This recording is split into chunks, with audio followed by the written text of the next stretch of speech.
What's going on, everybody? It is 8 o'clock on the East Coast. It's 7 o'clock here in Minnesota. And let me tell you, spring is here, and it's the legit one. None of that fake spring. The shipping window's open. We can go nationwide now instead of just the local sales. It's real and it's magnificent. And by the way, I got Mark Mandic from Markus Jayne in the green room. Stick around.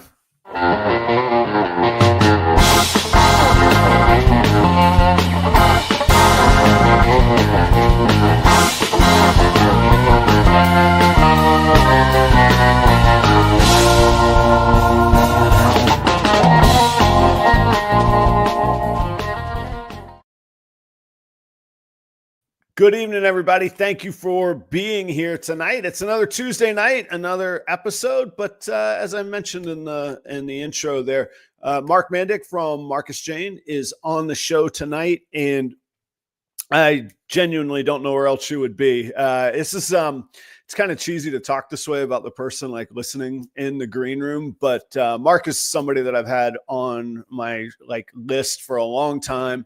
I'll be honest, I never really had the guts to ask him to join the show, which in retrospect I should have done sooner. But I got to meet him back briefly in October at Tinley, and absolute gentleman and very kind to me. And then I saw, you'll see it here in a minute. I don't want to ruin any surprises, but he's been working on some new presentations. We'll just put it that way. And I saw a post recently, and I was like, you know what? That's it. I'm gonna send a note to the guy, and if he says no, then he says no. But if he says yes, I get to have him on the show. So, yeah, spoiler, he's here. So stick around for that tonight. Thank you all for being here. I hope that you're doing well. There is legitimately, I know it sounds crazy, but after you go through a Minnesota winter, when you're convinced that spring is here, it's like this. It's really kind of a neat mental rejuvenation, which I never had in Florida. So anyhow, I'm feeling good. The nationwide sales are picking up. I got 3 animals that I'm shipping out tomorrow, and more inquiries from across the country. So I'm excited for that. I hope things are well wherever you are at, and that you get to enjoy a little bit of spring as well. Couple very, very quick announcements because I want to get right to our guest tonight and to the content. First and foremost, April 4th, that's a Friday night, is the Epic Exotic Pet Industry Conference. That is the digital online conference. If you're not familiar with it, I will play a little promo for it a little later tonight, but you should check it out. Adam Wickens, Brian Cusco, Josh from Josh's Frogs, Robin Markland from Redline, many presenters, over 20 presenters on 5 different industry tracks across our industry. It is truly a conference that solves the problem of having to travel and all the overhead that goes with it. It's totally free. And the time is now to sign up. So if you go to epic.live, that is the website, epic.live, you can learn all about it and see all of the presenters. And we still have a couple last minute announcements to make. So I'm pretty excited about that. April 4th, mark your calendars on that. That's coming up. That's April 4th. April 6th, I'll be in Sioux Falls, South Dakota vending. Then the following weekend, which that would be April 13th, I'll be here in Minneapolis vending the Cold-Blooded Expos show. And then 2 weeks after that, so I guess that would be 27th-ish that weekend. So it must be the 25th through the 27th. I will be at the All-American Reptile and Plant Expo in Castle Rock, Colorado. So 4 big events coming up for me in April. I hope I get to see you guys somewhere. But again, I should see all of you at Epic. That would be just ridiculous to miss out on that opportunity. So again, it's free. You just got to sign up, get your ticket, and get yourself in the door on that digital conference. Other than that, properroyals.com is up to date. If you all saw one of my reels this week, I posted a reel about the frozen rodents from Cold Blooded Cafe. Use the promo code PROPER11. Get yourself 11% off of your frozen rodent order. If you've used that code recently, try it again. It's been reset recently. So, that's not insignificant when you get a chance to save that money on those orders. Those are usually in the couple $100. Tonight's guest, Mark Mandic, very gracious to be here. And I've been inspired in many ways by him over the few years that I've been at this. When I first, what sticks out in my mind and has stuck with me for a long time, when I first started going from kind of hobby to business, rather than just having, a pet banana ball python, I had looked at Morph Market and, saw the prices, and I was like, so I got to figure out how to do this. Somebody's making money here. Maybe I can. And I started researching how to breed ball pythons. And I bet to this day, if you Google how to breed ball pythons, Mark's website is the website that comes up. Beautiful pictures, beautiful descriptions, eternally searchable, just classic evergreen content posted in a really fantastic way. And I spent a lot of time researching that. I spent a lot of time in my first few years and first few clutches referring back to that. So I got to see that. And then I think either maybe on some comments or somebody had maybe mentioned Mark to me, but presentation vending, I always envisioned it as like, and from my days running weddings, you want things to be positioned just right, with purpose, with intention, with thought, coordination, all of that. And I've seen Mark's show setups, and they're just fantastic. Tonight, in just a second, you're going to get to see another example of that. So anyway, I've always looked up to Mark, but I hadn't really had a chance to tell him that. And I met him, like say, briefly at Tinley, and I was like, holy shit. Mark Mandic right there. I got a little nervous, So anyway, enough of the gushing. Let's get down to some content. And tonight is, a little bit about where Mark has come from, but I'm so inspired by how kind of charged he is for the future, especially from his posts. So if you would, for the very first time, please welcome Mark Mandic from Markus Jayne to the proper royal stage. Mark, thanks for being here tonight, man. My pleasure, Adam. Nice to be invited finally. I know. It's such a, I know, like now I feel like anyway. No, it's all right. It's okay. Yeah. No, thank you very much. And just for the record, the door is open anytime. Anytime you get the itch, just be like, hey, Adam, how about Tuesday? And I'll be like, oh, yeah, we're going to make this happen. So that works for me. Thank you so much. Hey, that room looks fantastic. I got to put you on the big screen here. Hang on. Not that one. Hang on. There's too many buttons, right? Well, I promise. There it is. All right, man, your room looks fantastic. Tell us about what you've been cooking up, what you got going on in there. Well, I had this space here that was basically used, for storage in the last few years. It's been many things, but at one point, I'm going to say 35 years ago, I edited my first video down here. I built a suite to edit videos because I was trying to sell a horse. And I was like, okay, I contacted a guy in Oklahoma. So I've got this really nice mare, and he owned the father of this mare. And I thought, well, maybe he might want to get daughters, to help promote the stallion. And he said, can you send me a video? And back then we didn't have phones that shot video. You had to shoot, on a camera, and we had VHS videos. Yeah. So I went out and I shot this horse doing different things with a VHS camera. And then I had two VHS recorders, and I put the video on one side, and I would take this clip and put it over. Oh, you were pinging on a VHS? Man. Oh, yeah. Oh, my gosh. Absolutely. That's how old I am, Adam. I remember, I don't even know if I should say this out loud. I remember my father and my uncle, they each had a VHS, and they'd go to the video store, and we could rent a video, and then the other one would record it while we're playing. That's what you were doing, clip by clip. Absolutely. Yeah, clip by clip, picking the different clips. So then I put this whole thing together, and I thought, well, you know what? music could be really good with this too. So I managed to figure out how to get music on the VHS as a soundtrack. And I actually used the music from The Man from Snowy River. I don't know if you remember that. No, I'm not familiar at all. It's a classic Australian horse movie. Okay.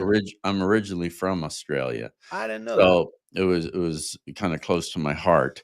And so I did this video and had the music to, and I sent it to this guy.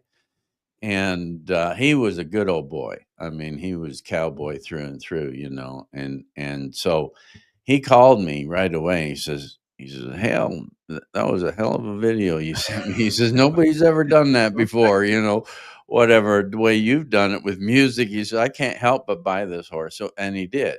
He ended up Wow. he ended up buying the horse, and then from there, I had such a good time piecing that video together and hitting the marks with the music and everything.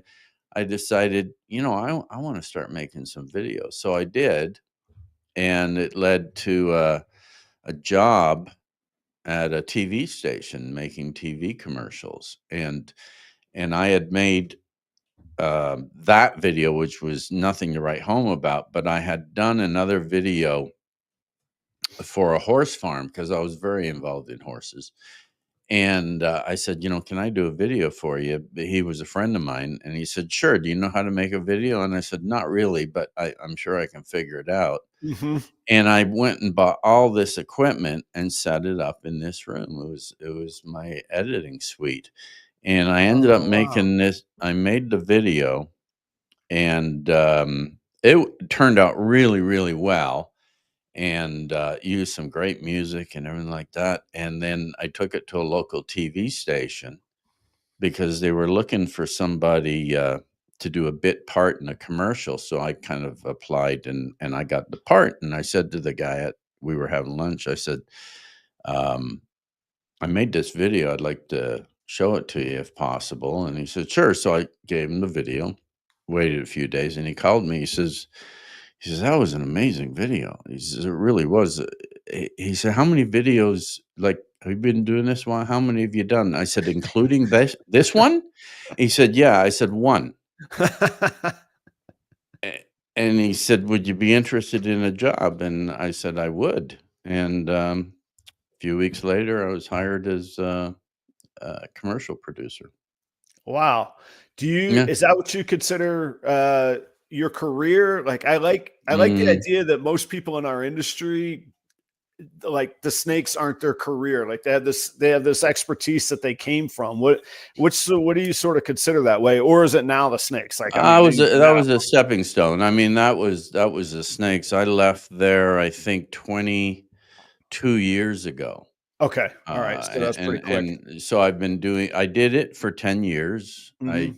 eventually became the head of the commercial production department. And but I discovered these snakes, and they called to me. It was something new and something, I could really get into. I thought I saw an incredibly bright future in them.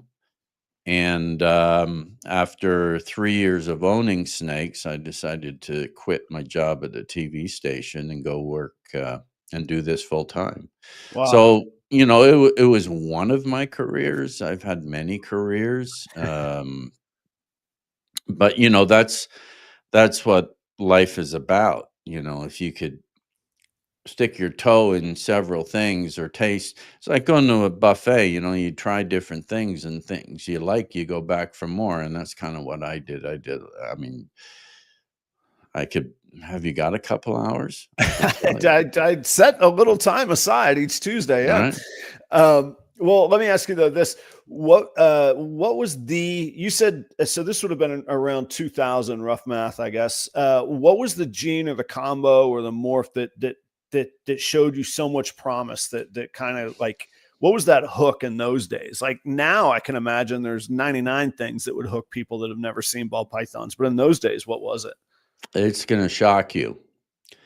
Well, I just got a text from my wife. She just landed in Lima, Peru. Wow. Uh, Okay. yeah, she's on her way to Machu Picchu. with a group of, I think, 16 people. Oh, fantastic! I'm glad you got there safe. It's Yeah, yeah, yeah. So that was nice to see.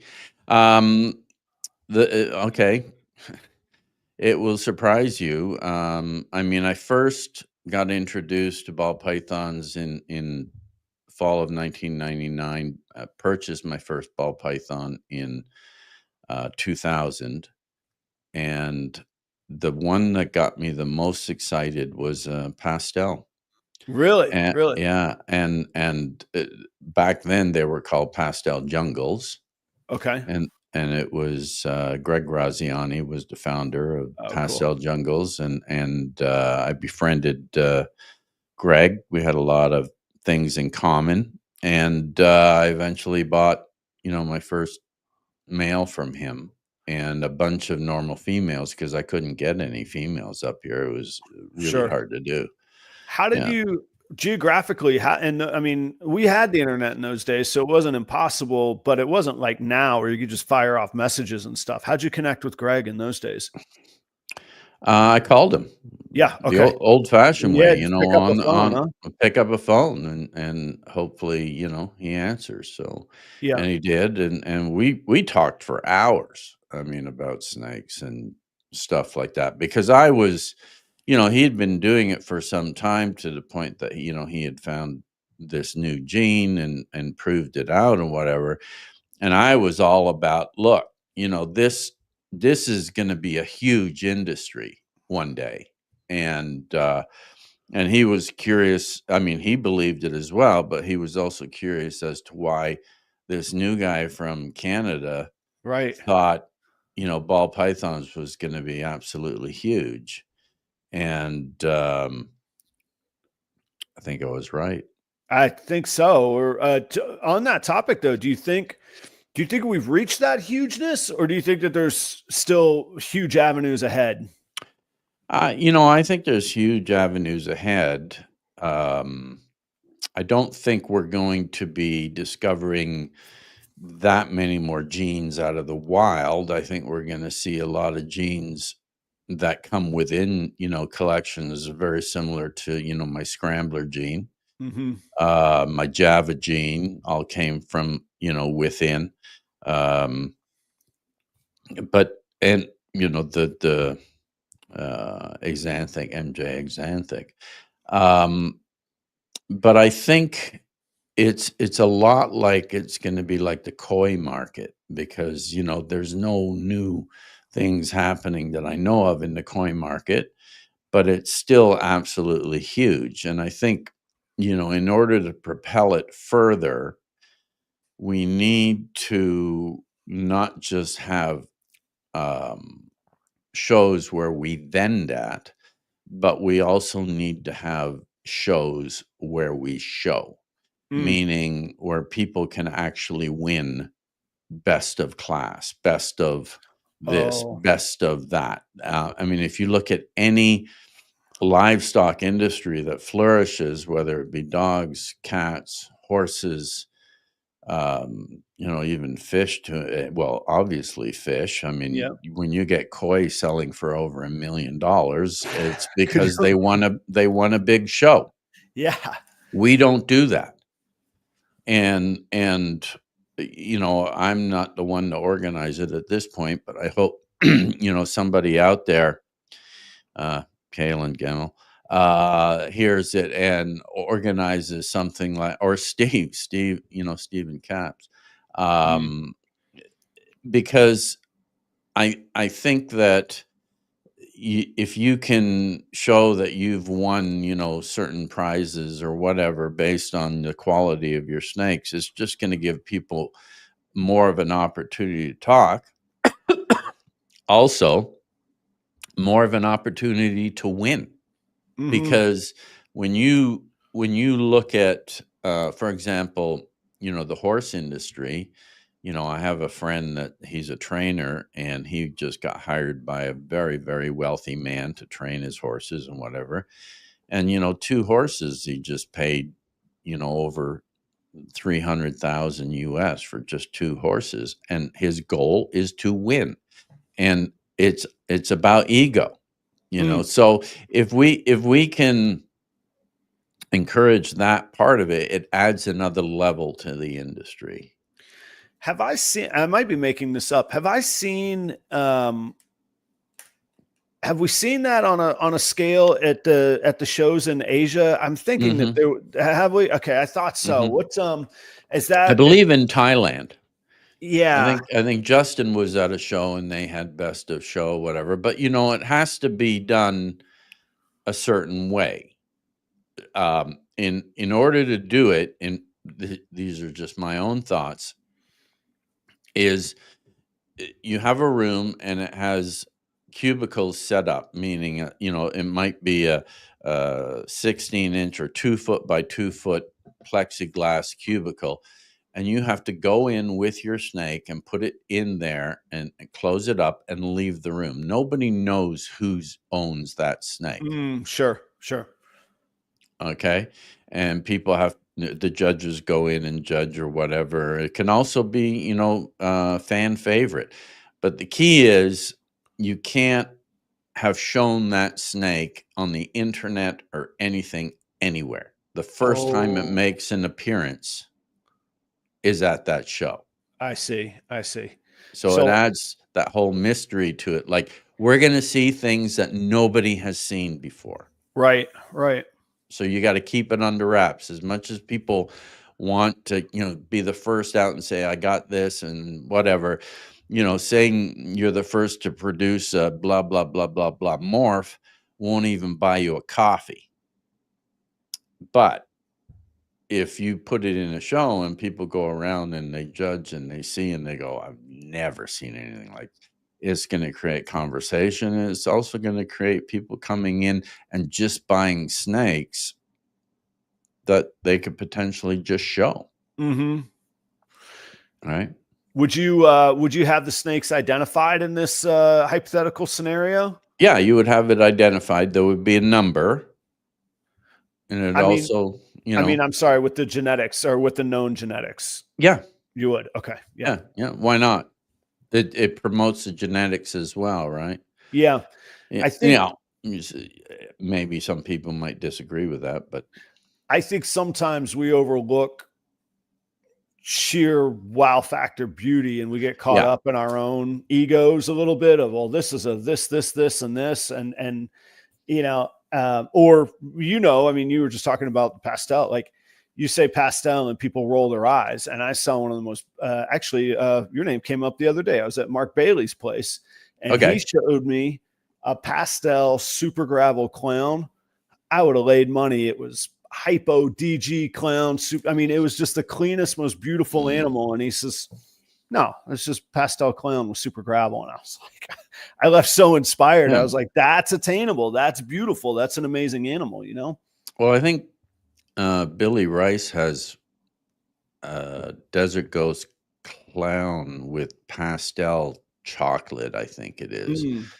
It's gorgeous. Absolutely stunning. You're not, you know, as much as people kind of, you know, crap all over pastel, you know, it is one of the, you know, founding genes of this industry, and it you know, it can't be discounted for that, you know, and it still contributes. You know, I look at, you know, making morphs similar to making food.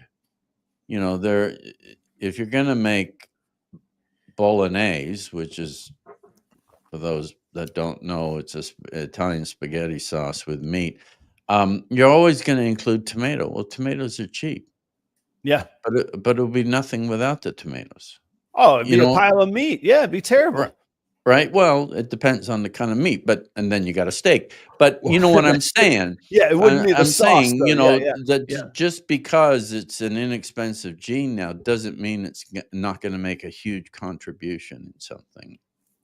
That's a great way to put it. And I mean, that was sort of the thought when I asked, would they be identified or would they just be put out there for the sheer look at the community? Or maybe there's different classes. Yeah. That's a good question. I'd be curious to know how they do it over in Thailand. I mean, it's one of those things that It's open for discussion, but I think that I would be very tempted to go, okay, I've got this snake here. Do I post it today or do I hold this one for the show? Mm-hmm. And it is a lot of fun when you post something and you don't put what the genes are and people start guessing what it is, and then they're surprised to find out it's this or that. And maybe the surprise is better, because I think if you do post the genes, it might muddy the waters a little bit. Yeah. Well, and there is value to that. Like, as breeders, we know what goes into making certain number of recessives and how many generations it takes. So is that the value, or is it the sheer look? I like say maybe there's different classes, or best overall, best breeder. I don't know, but that's what got me going on it, though. That was the thought on that. Well, I see certain combinations that are coming out and selling for massive amounts of money. And I'm looking at them, and yes, they have some very rare genes in the mix, granted. Okay. But I've got snakes, and other people have snakes that are maybe worth $500 that look better, Right. in my opinion. Right. Okay. Beauty is in the eye of the beholder. So, I think we're focusing too much on what the genes are. If this is an expensive gene, this automatically makes this snake better. Mm-hmm. But that's not necessarily the case, I find. Well, and I think and you could speak to this far more than I can, but I think it limits the audience or the potential buying pool when we do that as well, because I like to make the analogy that snakes are almost like, or the ball pythons are almost like jokes. If you have to explain it, maybe it's not that cool. Or if you have to explain a joke, maybe it's not that funny. I want people to look at it and go, holy smokes, that thing is amazing. Then ask me what it is, And and I agree. I've always said, if you got to spend 15 minutes telling me why it's so great, it's not that great. Right. It just isn't. And if this industry is going to grow, we have to open ourselves up to new people that have never laid eyes on these snakes. And look, in reality, 99.9% of the world's population has not seen what we have. Right. We're a very small group that puts out some amazing stuff, right? Yeah. But we have to find a way to reach, a bigger pool of people that go, yeah, it'd be kind of cool. Like I just got into some beta fish. I don't know if they're called beta or betta. I don't either, but I know what you're talking about. And those get ribbons and have pedigrees and all that as well. Big money stuff too. Yeah. I guess I'm totally new to it, but I tell you, it's exciting because, and look, I'm not interested in breeding or selling or anything, but they're stunning to look at. Yeah. And, I don't know what, different ones sell for. I've got a friend that imports directly from Indonesia. He has a facility over there, so they come to his facility. He has a person over there that collects the high-end stuff, and then he imports them into Canada. And I got a few on Saturday, my first betas, and I'm on YouTube. I'm looking up all the different things. How does, aquascape these tanks and everything like that? And I realized, how cool is this to be learning something new? So it's about constantly evolving and not doing the same thing all the time. And like I said, if I end up with a dozen beta tanks, don't be surprised. But I'm not going to turn it into a business because they don't sell for a lot of money. But if you can present the industry in a positive light, and, one rack of 10 snakes can create a ton of excitement for somebody that just wants to dabble in it, but do it well. Right. I'm not talking about dabble in it and, can't buy food, or they're struggling. For uh, a hobbyist, an art collector, this is living art. So if we can reach those people, that would be a good thing. What if I know that you weren't at the most recent Tinley, Mm-hmm. so I was taken aback. I think in a positive way, although it's a double-edged sword sometimes. I was taken aback to see the presence of such a huge presence from Chewy.com, which I don't know if they ship in Canada or not, but it's a massive American pet supply and pet. Okay. I'm talking like I've heard the number 20 million unique users to their website each month. And when you talk about reaching new people, that excites me when there's a Chewy that comes into the room. The flip side of that, though, is I'm scared of a Amazon model happening where the small shops and the small mama, I play music. What happened to independent guitar shops 20 years ago when Guitar Center came around? They just, or Main Street mom and pop shops when Walmart came around. So what's your thoughts on somebody like Chewy being interested in the reptile industry?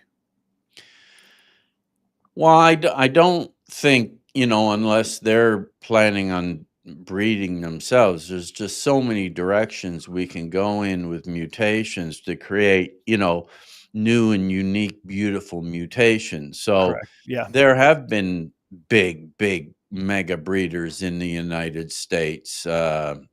Reptile Industries, I think, down in Florida, if I'm not mistaken, Bill Brandt, Mm. had a huge facility, doing lots of stuff. You know, we produce living art, and we're not all on the same highway, thank God.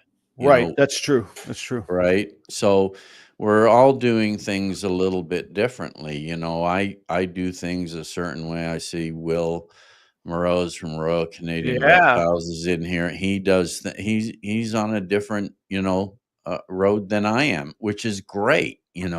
And sometimes we cross over and we grab each other's, different snakes from each other, whatever. But it's. I've always said, choose a lane. What lane do you want to go down, and better yet, choose a different route, because you might be all by yourself on that route, but the view's pretty damn good from there. And then when you finally, get to your destination, people are going to recognize and they're going to say, "What did you see?" Well, what was along there? Because all I saw was traffic and construction. So try to avoid, those routes, and become known for something, right? That is uniquely you. So let me ask you and Mark, I'm going to put you back to regular size. I realize I Mhm. have great partners that I'm neglecting behind the logos there. There you There we go. go. So, and I'm weird. I like things a certain. I like feeling like I'm engaging you if I look that way, and I rest on this That's arm. all right. Anyway, so you're known. You mentioned Java Scrambler, Uh-huh. MJ Axanthic, and so you just talked about sort of picking your path and your lane and your highway. I'm Mhm. sure there were others that you picked that you're not known for, or that had amazing results that you had a good run with that maybe your name isn't synonymous with. Um, how did you how do you pick what to choose? And then actually, I think you've got some things that you're working on for the future, and Mhm. I'd like to talk about how you landed on what excites you right now. Well, what excites me is what I like, what I visually see that excites me. It's a lot like people, men and women are attracted to different things and different looks and different sizes and different everything, different hair color, different eye color, different stuff like that. And it's a very necessary thing. So I remember, very, very early in this seeing, my first desert ghost for the first time. I believe Nerd had a picture of it, and I thought it was amazing. Um, I just always gravitate to what I like, and Oz has been a big influence in my life, even though we got into it exactly at the same time. He has a vision for color and different combinations. There's Absolutely. certain genes that I feel are being um, I don't want to say neglected, but they're hard to find. And so, what I'll do sometimes is if I'm looking for a certain combination, I'll go in the morph market and type it in. And I mean, it always comes up no results, no results. Well, that's a good sign right Mm, there, as opposed to there being, you know, 10,000 of them, right. right? Right. Hmm. And it's very basic stuff. So, I mean, if I look at some of the genes I'm really, really excited about, I love cypress.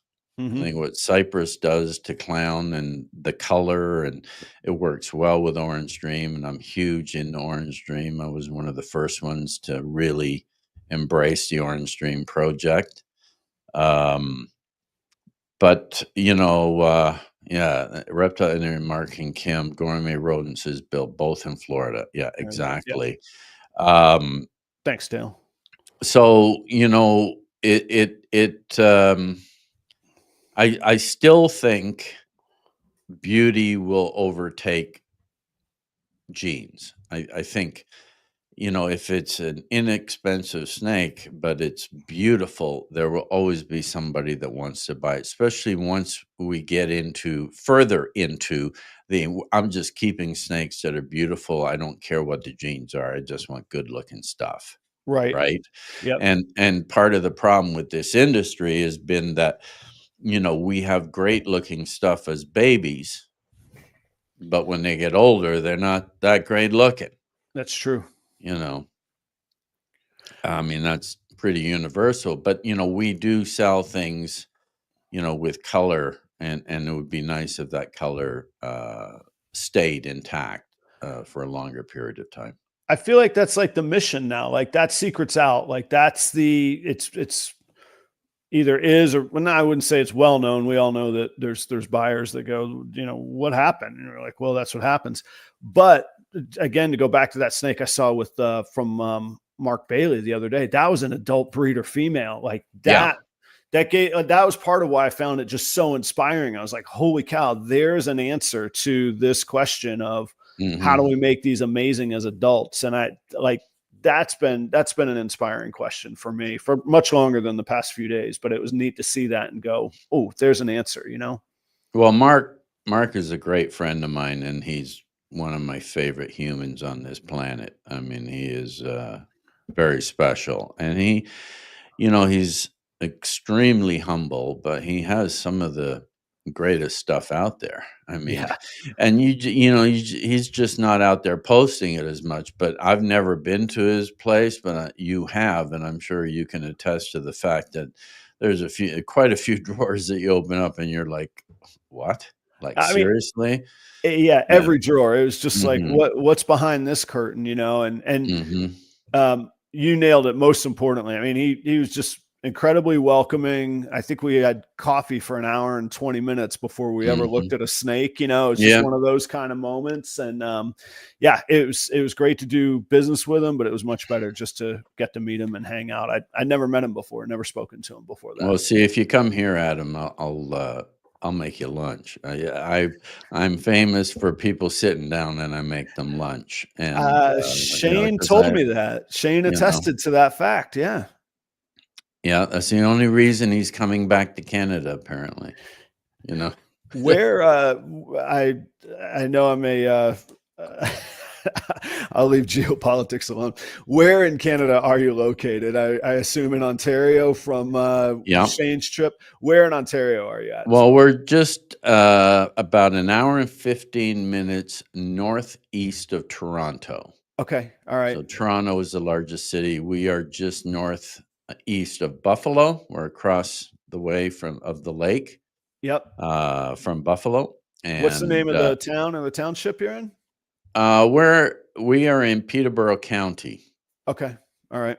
Hmm. Um, You'll be maybe happy. I don't know. Maybe it's a bad part of town. My mother was born in Guelph, so Okay. I have Great. some Great place. very strong ties there, and I actually Yeah. spent a lot of time in New Brunswick growing up. So, but I Okay. haven't spent a whole lot of time. I've only been to Toronto once, and I think I've been to Ontario, but only like the Niagara Falls region, like Okay. the total tourist thing. Otherwise, I Yeah. think just the one trip to Toronto that I've ever been to. Toronto's a great city. Amazing city. It's massive. I just remember it just being it's the only other Yeah. city that's ever reminded me of New York City. Now that was through like an 11-year-old's eyes, but it was Right. I remember just being massive. And you were there last when? Oh my gosh, 1991. Okay, well, it's changed. I can bet. It is condominiums everywhere, like big, tall building condominium all along the lakefront. It's quite pretty because the architecture is very, very unique. And it's funny because my wife and I are world travelers. I know that sounds pretentious, but she's a travel agent and we get to travel around the world. And we see a lot of places, but we never really look at Toronto as being, hey, we should go down there and pretend to be tourists, Yeah. And this summer we did that one day. We went down and did that, and it was just fantastic. It was lovely. What was your? I do agree. We take for granted what's right in front of us, right? We Yeah. feel like we feel like we have to go. I had an experience during COVID like that, where my wife rented she rented like a Airbnb in the same town across the lake from us. She's like, Okay. I just want to get out of this house, and I feel like that's a Mhm. safe place to go. And anyway, what was your like memorable enjoyment of Toronto that weekend as a tourist versus a resident or nearby Well, resident? we went to the St. Lawrence Market. I'm a big fan of markets. I love outdoor markets and indoor markets, whatever. Every city we go to, I try to find the markets, to go to, and they're easy to find. And we've been to some of the most amazing markets in the world. Well, the St. Lawrence Market is a very old market, and it was voted by National Geographic magazine as the greatest indoor market in the world several years ago. So we went there, and there's just food everywhere, and meat and fish, and you can buy, food to take home and cook. Plus, you can buy food that's being cooked there, and so on. And it was great. Does it So we, does it feel international there, or is oh this yeah, a? absolutely, I didn't know if it was like absolutely. a uniquely Canadian experience No, or it's a very no, metropolitan, very, cosmopolitan experience. absolutely. And Okay. we bought like Portuguese egg tarts. I don't know if you've ever had those. No, I've had Well, octopus that's Portuguese, ask but Shane and Stephen. I bought a lot of these tarts, or actually, they bought them, and they brought them to me to the CRB. I said, "Hey, if you're going to," because I said to them, "Go to the St. Lawrence Market." Then I sent them to a friend's restaurant right on the harbor front, right overlooking the water, okay. and they were like wined and dined there. And I said, bring some of these tarts with you. And they brought them to the CRB, and I said, thanks so much. And I opened the box. I said, did you guys not have one? And they went, well, no, we bought them for you. And I said, well, here, try one of these. Okay. The look on their faces when they bit into these tarts was unbelievable. They'd never tasted anything like that. They're unbelievable. People who have ever had the Portuguese tarts will absolutely uh, agree with me. And Steven's like, Are these like sweet dessert tarts or these savory like they're meat pie actually type deals? made from a phyllo dough with egg yolk custard in the middle of them, and they're Okay. small, and the outer edge is all buttery and crispy, and they're delightful. Excellent. Anyway, Excellent. Steven's like, we're never going to be able to get this in the United States. This is not good. This is not good. He was like, he said, what are we going to do? And it was great seeing your reaction. And, food will do that to you, right? different cultured foods and stuff like that. But The joy that food brings. I mean, that was mm, my career. That's what people used to ask me, why do you do this? And I said, it's the smiles and the memories. oh yeah, And if I think of like my favorite conversations, they've generally been over food, yeah, special family memories, always food. And then, similar with wine, but then the story and the history of wine and all of yeah, that. So, yeah, I get it. I get that stuff. And I get that amazement. And you can learn just so much from a culture just by their food or interacting with the person that's making yeah, the food for you. Yeah. I love that. yeah. Good food. I mean, there's so much of it, if you know how to find it. And it doesn't have to be in a fancy restaurant or That's right. anything like that. It doesn't have to be expensive. It can be on the side of the road. We've had some of our best meals, in little side of the road vendors, and it's phenomenal. I want to go to Bangkok simply. Well, my friend is a very close friend is from Bangkok, but Hmm. purely for the street food and just all hours of I just want to like have a 24 hours in Bangkok, just eating, just no sleep, just go eat and find everything I can from the street vendors. Well, we're going there in November. Oh, have you been before or not? Yeah, twice. Yeah. Oh, wow. Right. Okay. So we're going to Bangkok. My wife's going ahead of time, and she's doing a cruise, a riverboat cruise down the Mekong through Vietnam into Cambodia. Mm-hmm. And I'm meeting them in Cambodia because I don't want to take the full time to do the. I've done the river cruise, and it's very good, but been there, done that. And so we're meeting in Cambodia at Siem Reap, and we're going to do the Angkor Wat, which I've been there twice before already. But I love Cambodia; great street food as well. Um, and then from there, we're going to Bangkok, and we're going to do, I think, 3 days in Bangkok, and we're taking I think, 24 people with us. Oh my goodness. Okay. So we're doing the whole, street food thing, the whole temple thing, whatever, and then from there, we're going to a place called, Krabi, where I believe it's the Hong Islands.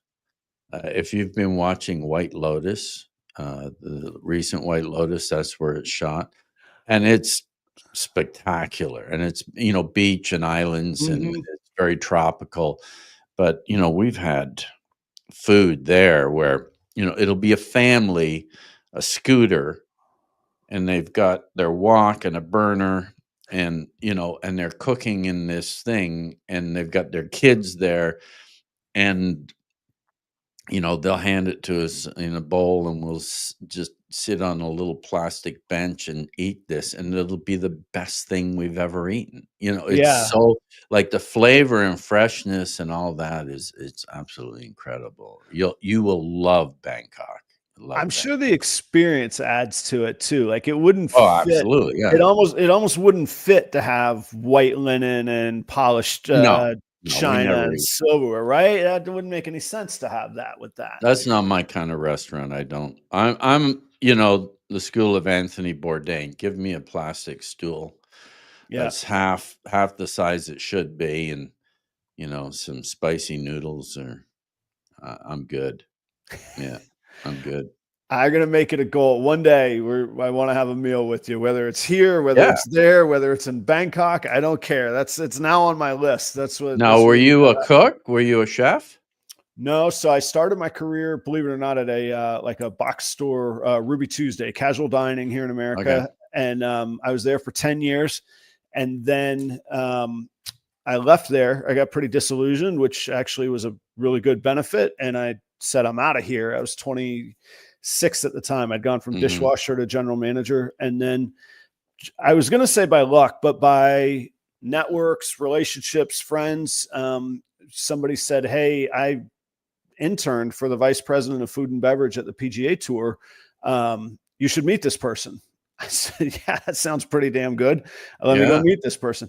And I actually, through a series of, again, fortunate events, but also probably presenting myself well, I actually got the restaurant in the flagship of the PGA Tour, TPC Sawgrass, right where the Players Championship was while we were at Tinley. And I opened that new building, and I was there for 6 years, and I did 7 PGA Tour tournaments there. Wow. Fed presidents, all that kind of stuff. But I was on the business, the hospitality end of it. Okay. So I could get around the kitchen. Don't get me wrong. Yeah. Like I wear this coat for a reason. Like I love, but it's such a sign of respect and a mental setting that I put myself into. And then I realized that the PGA Tour that either to separate myself, I was either going to have to become an ace wedding planner, which wasn't that exciting to me. I could put on a wedding, but that's not what I want to do. Mm-hmm. But at that time, the PGA Tour had 0 sommeliers. So I set down the path of, good for you. Yeah. The quartermaster sommeliers. I got through level 2 certified. And, that was a real differentiating factor in my career. Both the business side of it and the sommelier side. So that was that, up until 4 years ago. And I had, the lifestyle is tough being a husband and a father. And I woke up. Tough business. Yeah. My son was 9 one day, and I said, that's like halfway to him moving out. And I don't want to explain on Christmas that I got to get off to the big event, or I can't go dancing with my wife because I got to work the New Year's Eve event, time to move on. So. Yeah. Can I ask you a favor? I got to go get a bottle of water. Can I do that? And you're going to do some commercials, right? I'm going to pay some bills, and then I have more questions than I started with for you. So I'm ready. Okay. Sounds good. Thanks, Mark. Guys, check out Redline Shipping. You guys know that I ship with Redline Shipping. I choose Redline for their service to the industry, their service to their customers, the accessibility. Temperatures are changing. We're coming out of winter. We're coming into warmer temperatures. Here in Minnesota, it might be a high of 40 tomorrow, but in Florida, where a customer might be receiving a snake, could be in the 80s tomorrow.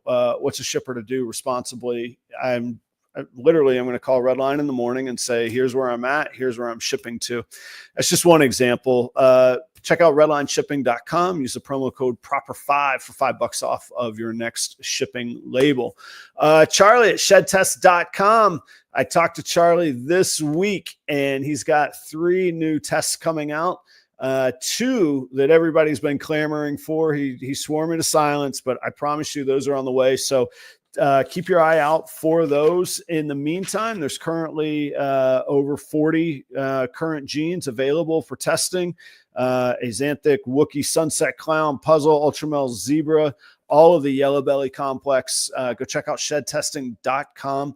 Use the promo code PROPER15 and you get 15% off of a full order of shed tests. You can order as many individual tests as you want within that. And to top it all off, he recently, within the last month, he dropped all of his prices 20%. So individual shed test now is $40.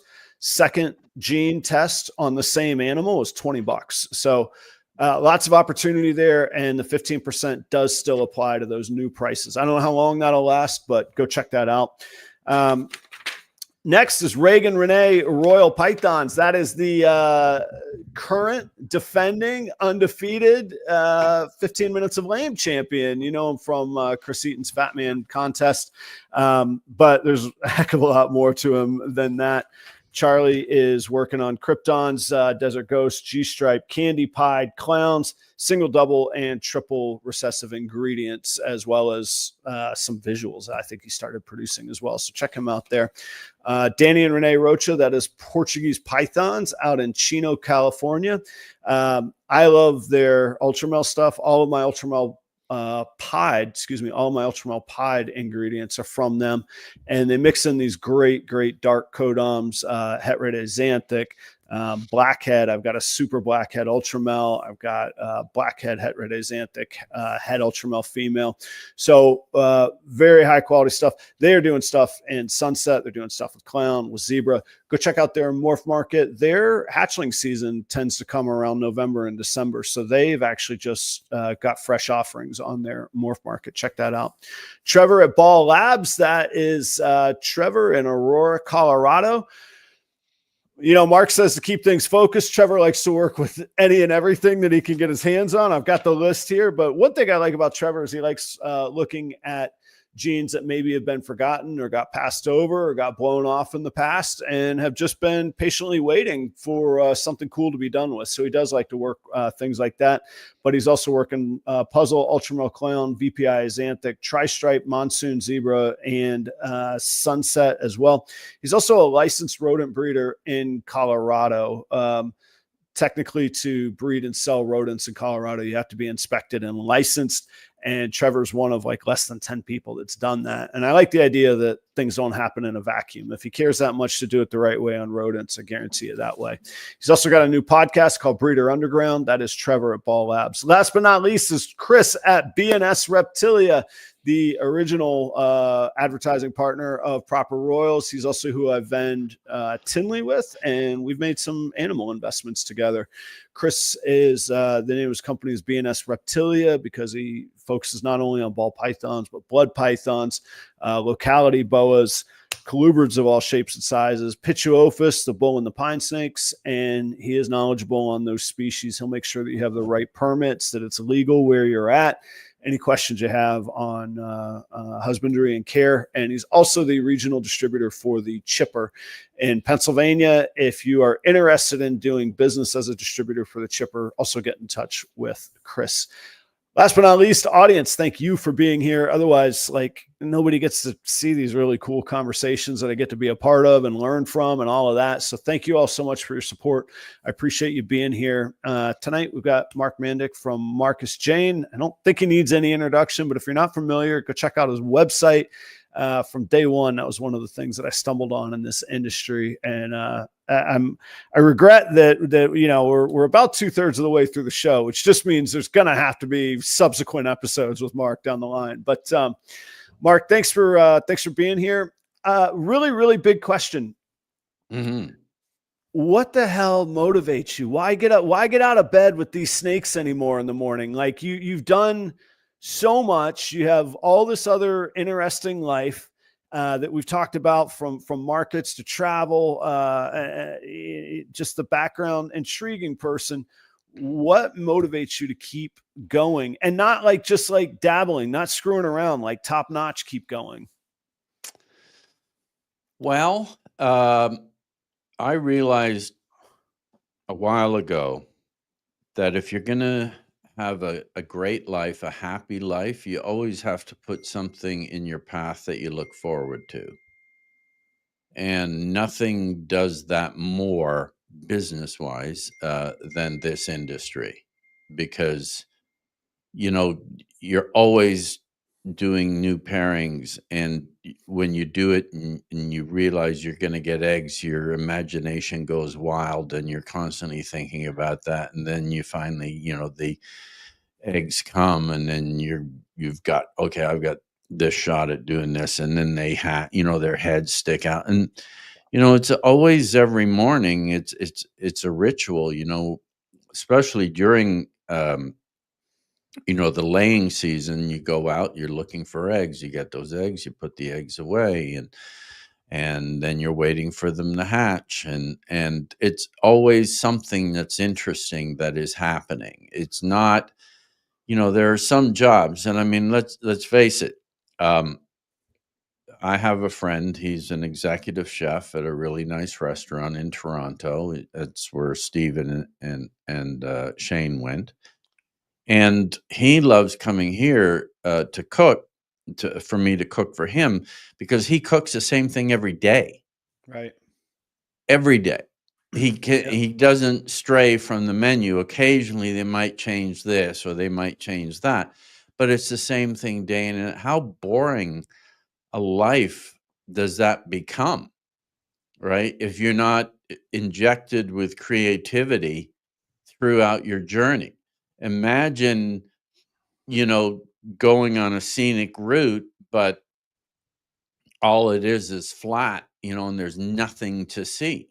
There's just, you know, whereas we have peaks and valleys and mountains and rivers and waterfalls, and our whole industry is built on waiting for this, you know, some amazing stuff to come out of the egg. So that's what keeps me going. And it also, what keeps me going is I'm always learning new things, new ways to do things, new procedures, new, to be more organized and so on. And that's exciting. And, we mentioned earlier that, I got a few beta fish. And I realized today, as I'm doing research in aquariums and, the aquascaping and the different fish, and this is all new to me. Mm-hmm. And that's what's exciting. I'm 68 years old and I'm discovering something new that's getting me excited. And, if you keep learning and you keep doing things like that, you live a quality life. And, I have to, be aware of my age, and I've got to be more careful with certain. I don't climb ladders anymore. Well, I did today. I climbed a ladder, but you have to be extra careful that you don't get hurt. So I get, what drives me is this industry, and my success in it allows me to do things in life, like travel, like buy some cool other things, buy really good food and cook it and prepare it the way I want it to be prepared, and cook for people. I mean, there's just so much, to look forward to, that a lot of people just don't. They don't have, they're stuck in a job, and as much as uh, this industry has a lot of great people in it. I'm not really a people person, meaning I'm happy to be by myself, Mm. doing whatever. But I also enjoy, going to Tinley and meeting so many amazing, wonderful people. You know, um, and this industry allows me to do that. I go to horse shows still, because I used to compete, and I know all the guys that are showing or whatever, and I just go to hang out, to be part of that tribe, Mm. and that's what we are. We've become a very tribal um, society, Yeah. Yeah. you know, in a good way and in a bad way. Yeah. There's a definite two sides of the coin. The stronger Yeah, that gets. yeah. Um, what's is there anything that you tie that curiosity back to? Was there something that happened in your life, or a moment that gave you this like aha spark that like kicked you in the ass, or something that made you go, I want it all. I got to learn it all, see it all, know it, like seek it all. I don't know. Was there anything like that for you? I'd like to say that there was, but I don't really remember anything. I mean, I do remember always um, gravitating towards animals. Hmm. Um, as a child growing up in Australia, there was a man that lived across the road, and we called him the captain or something. And his whole backyard was full of animals, and it was always amazing to go and see those animals. And um, I remember I was at a circus, and I was petting a pony, and it was a Shetland pony. And that pony reached down and grabbed me by the leg and bit me really bad and picked me up and kind Wow. of threw me. And the first thing I said the next day when I woke up is, "Can we go see the pony again?" And so I was very different within my family. My family was very much get a job, do this, and do it for the rest of your life. Right. And I Right. was like, no, I kind of want to try different things. And I have. I mean, you know, I ran a professional bass fishing tour for 10 years. It was the biggest tour in Canada. It paid out literally millions of dollars over the 10 years. I was in the publishing industry, um, working in sales, and I was a sales manager there. I mean, I've done so many things because I like to taste it and I like to learn new things. That's the thing. And every industry I got into that I did extremely well in, I knew nothing about. I just thought it was interesting. Yeah. And, you know, the difference between me and the people that knew everything about that industry was, you know, a dry sponge takes in more water. Right. Okay. And I was so eager to learn and so enthusiastic that people hired me. I don't to this day, I look back and I go, what the hell were they thinking? But I became good at what I did, but I knew nothing. I think people hire I think they hire people over skills. I mean, Mm-hmm. there's certain things you can't do that you can't go sending rockets to the moon because you think it's neat. This is not going to happen. But that's in my restaurant career, I would always take a person that was eager and that I believe Right. wanted to learn, and Yeah. they'd be a good associate, a good teammate, coachable, a reliable, clay to mold. They're the best. Yeah, absolutely. And talking, to my buddy who works at the restaurant in Toronto, he says the same thing when it comes to hiring people. You hire somebody that's got, 20 years experience, where sometimes you're hiring 20 years of problems. Yeah. Right. And old Yeah. and bad habits, and old bad habits, die young. I remember, I keep on going back to the horse industry because I've been involved in so many different levels, but I remember uh, being at a racetrack, and I had bought a horse that used to be a racehorse, so I wanted to find out more about its history, and it led me to a certain farm, and I got to know the people there really well, and they were going to the races, and I said, "Oh, I'd love to go to the races," and these were quarter horse races, not thoroughbred racing. And I'd go every Sunday. They'd race every Sunday. And I eventually started riding racehorses, not to race them, but to exercise them. I was a skinny little runt when I was a teenager, okay? And into my 20s. But anyways, I eventually broke my leg on a horse, and on the racetrack, I was exercising it, and actually broke it out of the gates, and it ended up breaking me. And I'm sitting on the sidelines in my cast going, I can't ride anymore. I can't even, head the horses. And I was the guy that would take them into the gate and sit in the gate holding Oh, the yeah. head straight and whatever. Mhm. And there was a track announcer. His name was Albert Greco. He's this old Italian, and he was a wonderful character of a man. And he would call he was a racetrack announcer. They're at the post, they're off, and he'd start calling these horses. Oh, yeah. Well, I got a little bored, and I hobbled on up to the tower in my crutches, in my cast on my leg, and I said, "Do you mind if I watch you call a race?" He says, "No, that's great." And so he started calling this race. And I'm looking at him, and I'm looking at the race, and I'm looking at him, and he's not even looking at the horses. He's just calling names.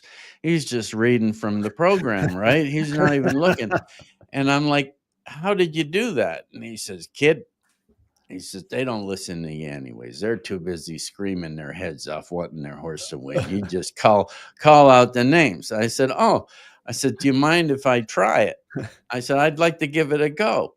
I mean, the shit I ask of people. Yeah, have you ever Right. called a race before? No. Have you ever made a video before, including this one? Yeah, one. One. So I'm like, yeah, I'd like to try this. So, he's holding a microphone, so I'm thinking, I need to free my hands up so I can use binoculars and actually look at the horses racing around the track. So I went and I got an old coat hanger, and I put it around my neck, and I bent the thing, and I put the mic in here, and I lifted it, and I was, test. Okay, this is good. Got the binoculars, and I got the program out, and I'm looking, and they're at the post, they're off, blah, blah, blah. I call this race and nailed it. And I turned around and I said, "How was that?" And he was walking down the stairs and he goes, "The job's yours, kid." And he never he never came back. What? He never came back. I called races there for the next 10 years. Oh, get out of here, man. Yeah. Yeah. Yeah, it was cool. Well, it was so much fun to do because I love horses. I called races in the United States. I used to go down to Oklahoma and call big races down there. We had one of the properties that I worked for in North Carolina. A lot of the members that North Carolina, that was their summer home from Ocala, Florida, which was a big Horse race. country. Yeah, big Big horse country. Yeah. And yeah, they all had their cars and everything, or what, in mansions or whatever, but it was their horses that they were you know, that was their thing, most proud of, for sure. What you talked about the past in that room. What do you got in the future cooking in that room? I mean, I was going to say, I guess you must have had a purpose behind it, but maybe you just did it because you liked it. But what do you got going on in there? Well, again, it's a creative outlet for me to, I mean, I envisioned this thing in my head, what I was going to do. I mean, I tried to copy yours, Adam. Yeah. But I thought I would do something different.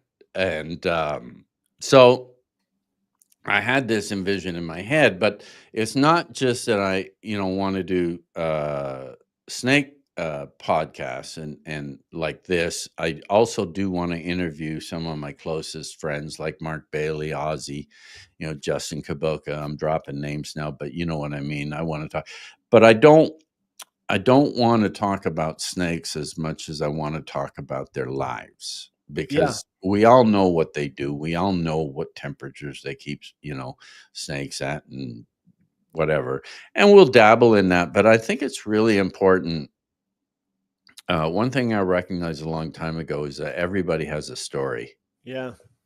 And so I want to delve deep into those stories. And, it's not going to be Tuesday night at 8:00. It's when I bloody well feel like doing it. There you go. I'm going to do it. And, but it's also going to become a studio for other things. I've encountered a lot of really amazing people in my life, and I want to interview those people about their lives and the fact that they keep going. They're not stopping. I mean, I've got a friend. He was my best friend, cowboy, friend growing up when I was as a teenager in early 20s, and then he moved to Texas. But he has reinvented himself so many times, and now at the age of 68, he's the #1 rodeo act in the United States as far as an act goes during. Yeah, is it with the horses, or does he have like it's horses? It's all wild Mustangs. He trains these wild Mustangs to do incredible. His name's Bobby Kerr. Okay. If anybody wants to look him up, he's absolutely astounding. And he's been struggling with cancer the last few years. He's had cancer. He's got in remission. He's had cancer. He's gone into remission. And I talked to him about a month ago. I said, "Bobby, what's going on?" I said, "When are you going to kind of step back and look after yourself?" And he said, "Mark," he said, "I got shows to do. I can't die. Yeah, I'm too busy. Right. I got shows to do." And, there's a lot of truth in that. If you've got, something, a purpose, right, keep going. You live a long, great life. It's finding that purpose, and it can be, very simple things. It doesn't have to be complicated or expensive or anything like that, so. It's something that struck me a long time ago was when in my mind, the thought of when people mentally retire. I remember it even at 35 in my career. I looked around and I was like, these guys, they think they know everything. They don't want to learn anything. They don't want to change. They don't want to understand. In the restaurants, everybody that works there is like, not everybody, but they're like 18 to 24-year-olds. You figure them out. And then you get a new 18-year-old to replace the 24-year-old, and they're completely different because a new generation has come through or whatever. And it struck me, just honestly, just the easy leg up you could have just by staying curious and staying having an open mind about things. But then there's the other end of life where, yeah, I never wanted to work forever or for somebody else forever, but I also don't see myself like just sitting on a couch for all my days watching Perry Mason or something. What the hell is that? You know? So I don't know how it's all going to shake out. I've muted myself. Perry Mason. Wow. You really dated yourself there. Are you talking about the remake or the original? Well, I'm talking about the original, but I'm also talking about people that I've seen. I mean, that's literally what they do, you know? They, you know? Yeah, I listened to a podcast the other day with Kenji. Do you know Kenji? He's a chef. No, I don't. He's a great chef, and he's written many books about the science of cooking. He delves into the science or whatever. Yep. I believe he's from Seattle, I'm going to say, or San Francisco area. He's on the West Coast anyway. But he was interviewed on a podcast, and it was about depression and addiction. And he had gone into a rehab facility to get over his addictions. But he was describing the restaurant industry and how it's like you work till late, then everybody gets together for drinks, or everybody's smoking and everybody's doing this. And then the next day you do the same thing. And then, you know, they're constantly sending you booze to the restaurant to try, and this, you know, so everybody's, and it's, I mean, look at Anthony Bourdain. I mean, look, you know, I mean, I wrestled. Sorry, go ahead. Go ahead.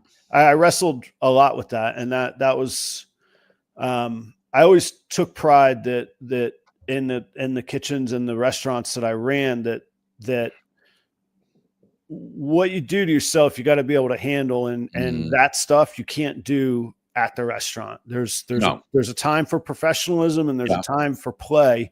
But the fact is, it's a constant struggle, because you have this, just like you described, you have a completely different schedule. You're hyped up and getting off of work, and these are like almost like athletic endeavors. Like, you feel like you won a big game after a great service. Right. So you're going out to celebrate, and you're going out to party, and you're getting excited to do it again tomorrow. But all the normal people, they're going to bed. They're done. So your only friends are the people on this schedule. And then, by God, one of you has to work the 9 or 10 a.m. shift in the morning. Well, you're going to need something to wake up after the 3 hours of sleep, after the behavior that you just had. Absolutely. And that stuff just goes. And I was lucky. I missed most of that for myself, as far as the hard stuff, but I lived that for a long time. Yeah. And thank God, you know, my wife and son I never gave them a reason not to be here, other than I was just a workaholic, but thank God that they saw the benefit of me doing that. But I was like, you know what, I'm just missing out on life. Just staring down this tunnel of restaurants, and I miss it. I admit, I miss the camaraderie. I miss working here in this room largely alone. Drives me absolutely insane sometimes. There's times where I'm just like, I just got to go be around people. Let me go find some people, you know? Well, just call me. Pick up the phone and call me. I will. I mean, I'm working alone 90% of the time. Yeah. You know, and you know, if I'll either be listening to a podcast or I'll listen to some music. But, you know, I can only talk about snakes so much, to be honest. Yeah, exactly. You know, I like talking about other things as well. But, you know, life is interesting, and there's a lot of interesting things to talk about. So, hey, can I show you some snakes? I was just about to say, you know what? Let's bring this all back to what everybody came for, or what the platform is, as much as I love going down all the different rabbit holes, especially with just life well lived type people. But yeah, what do you got cooking? What's exciting? I'm gonna put you back on the big screen. Okay. And I I mean, this is gold for the audience. What excites Mark Mandic these days? And I'll let you take it from here. Well, I've done a few podcasts regarding the Scrambler gene that really floats my boat. But there's a gene I'm working with. I'm not the founder of the gene. Kevin from Nerd had the original male. I believe he produced one clutch, of which he sold one male to a friend of mine. And he paid a lot of money for this snake, and the gene was the Jaguar. Yeah. And I'm not sure what happened. I actually asked Kevin at Tinley last October what happened to the Jaguar, and he says, life gets like I don't know. Basically he didn't know. Yeah. Well, I ended up buying the project from this friend of mine, because he was getting out of the industry, and he had another very successful career in car racing.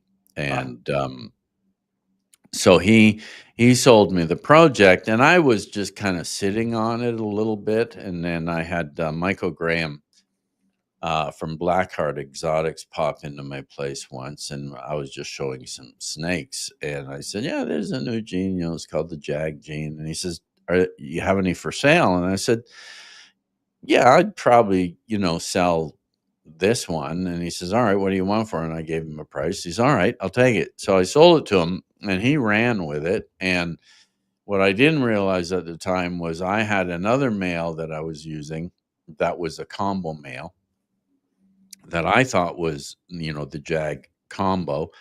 And it ended up that it wasn't a Jag. It was one of the snakes I bought from this guy, and he said, this is a Jag, blah, blah. So I had to start from scratch. I still had the original Jag male that he had bought, but it was just straight single gene Jag. So I thought, everybody's been listening to me blab on about scramblers. I thought I would highlight some Jag stuff tonight, if that's all right. No, that'd be real cool. And give us some of the technical stuff. Is it it's a codom? Am I correct? It is an incomplete dominant. It is. Okay. So there's a super form as well. Yes. Yeah. Yeah. So I dropped codom as a term to incomplete dominant. I still use the super, but technically it's like switching from ghost to hypo. Hypo is more accurate. Sure. So when I say incomplete dominant, it means codominant to a lot of people. Right. So yeah. So what I thought I would do is I'm going to show you a base gene first. Okay, watch. Hopefully this works. Boop. Look at you. Okay. This is what you get when you deal with a pro. I like this. Okay, so this is just a base Jag, and it's actually got color to it, and you can see the blushing in the saddles. Mm-hmm. Okay, and it's pretty, I don't know, uneventful, but you can see there's something there. And, Kevin was great at being able to see that there was something there, always. And this is, just a very standard Jag. Now, next to it, we've added one more gene, and this is a Jag Fire. Okay. Yep. Okay, so you can see, hold on. I just go do something here. This program for my M50, it does this occasionally. It'll be back in a second here. Boom, there it is. So this is the Fire, and you can see we're starting to see banding. Right. Okay.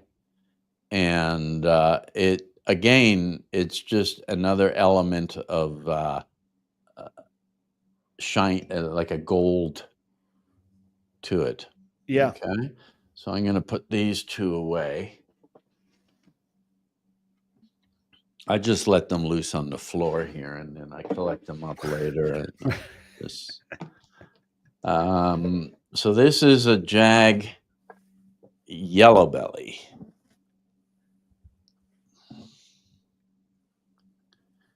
And again, you know, it's okay, but it's not mind-boggling. It does have that same shimmer to it. I'm glad you pointed that out at the start. Yeah. It does Well, have that. Yeah. It is definitely, because, you know, yellow bellies have a tendency to be quite dark, I find. You know, I'm going to make sure this guy doesn't bite me. But you can see Right. that they are vicious. I mean, they live up to their name of Oh, being, really? Okay. oh yeah, absolutely. So you can see the, you know, belly. Yeah. Yeah.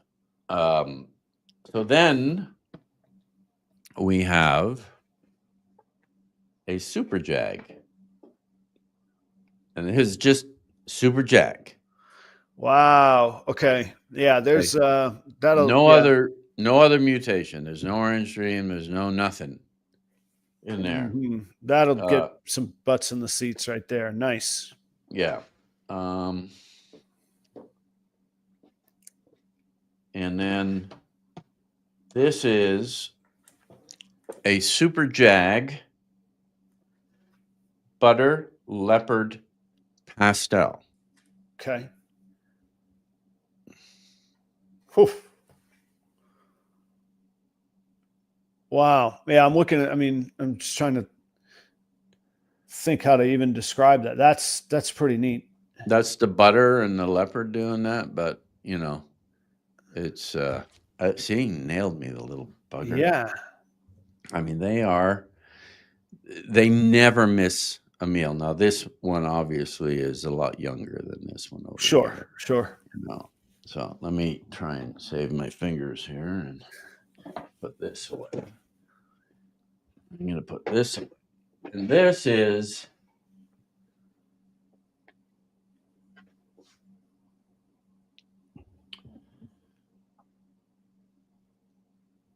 I don't know if you can really see it here.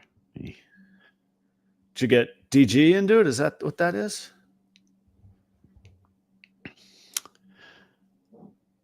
What do you think? Pastel DG Jaguar? There is no DG in No this DG. night. Wow. Yeah, this is I believe I forgot to bring the tag down and put it on here. Super Pastel, Jag OD. Okay, very nice. I was going to ask on that Super Jaguar, man, that just screams like OD for the next step. You know, like it seems such the sort of the next step on the path. If I were just thinking out loud, so that's neat that you have got that going already. Well, funny you should say that, Adam. Oh, Super Jag, Orange Dream. Get out of here! All right, let's see it. That's beautiful. That's just Super Jag OD, single OD. Yes, sir. Okay. Man, I always say pattern, contrast, and color. There it is right there. Look at that. Okay. How do you like my little turntable thing? I'm liking it. Is that a little wine server? What is that there? It's a Lazy Susan. We had some people over for dinner the other night, and we had some cheese on here, and we're spinning it. And I thought, wow, it'd be so cool to put a snake on there. Now, those people probably will never come over here for dinner again. But it was a great idea. Right. No, it is a good idea, and it is good. I actually, as you were taking the first snake out before you switched the camera, I was almost just about to ask how you were going to present them. Because whenever I'm on like somebody else's podcast and I show a snake, you got to do these acrobatics and then the light messes it up and all that. This is great. That Orange Dream Super Jag is fantastic. Thank you. Yeah, I'm really happy. He was born, I think, hatched in, I'm going to say November. Mm-hmm. So he was quite late. And he was quite small, but he ate right away. So this is, I'm going to have you figure out what that is. Let's see. Just by the context clues, I'll guess maybe a fire, yellow belly. Well, I don't know. We got in there. Fire, yellow belly, maybe Orange Dream and Jag. What do you got there? There's no Orange Dream. It's Jag, Calico, Fire. Okay, Calico, huh? Yeah. Yeah. That's about as clean as I've ever seen. I like Calico a lot, but it never stays so clean. It sort of tends to lose a little definition down on the belly there. And I mean, we could see some of that flaming like Fire would do as well, but that's great. I love the color of Fire. I can generally I can spot it, and there's a coloration to it that's just really pleasing to me, and that comes through even in there. But then the really dark contrast on top is excellent as well. So this is a Super Jag Fire. Wow. No Orange Dream. Yeah, just Super Jag Fire. Huh. Have you or has anybody seen Jag in any recessive combinations or clown? Yeah. Well, Justin just showed a phenomenal clown that was Jag, and what it does is it bans the clown. Also, Chimera and is it Aura? Yeah, Patrick at Aura. Yeah. They've actually got some Jag clowns, and they're phenomenal. Phenomenal. Yeah. So this is a Super Jag Calico Fire. Okay, and I've seen that one. You posted that one recently. Is that correct? Yeah. Yes. Yep. Yeah. That's great how that Calico made almost a ringer on the back too. Yeah. That's cool. Yeah. I guess it's Calico, whatever made that. Yeah. Yeah. It's kind of cool. So yeah, I'm very excited. It's not a project I show a lot, but I think I just did. There you go. Yeah. It's kind of neat. And again, it's a pattern mutation. It's a color mutation. So it's an enhancer. It makes it just makes everything pop in a very good way. And now this guy, he is gonna he's on fire. Yeah, I see him. Yeah, he's like, where the hell are you? I know you're here, and I am gonna bite you. It's like Russian roulette with snakes, Mark. Oh my God. It's like, what I have to do. Look at him. Yeah, I mean, he is looking right at me. He is zeroed in. Okay.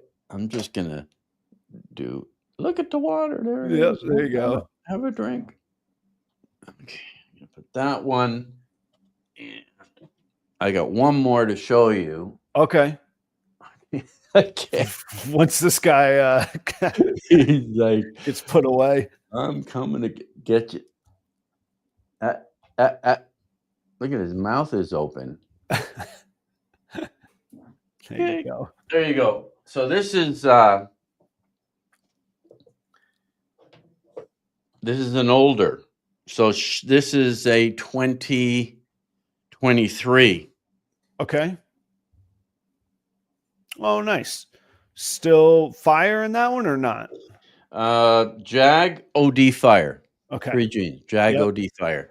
But look at the banding on that thing. Yeah. Yep. Right. And the blushing. Kind of cool. It is cool. Yeah, it's got that head stamp with the fire. That's nice. Yeah. Yeah. So there's a lot to do with this project. And this year I'm hoping to produce some pastel Desert Ghost Jags. Oh. I believe Marco Morphy has produced a Desert Ghost Jag.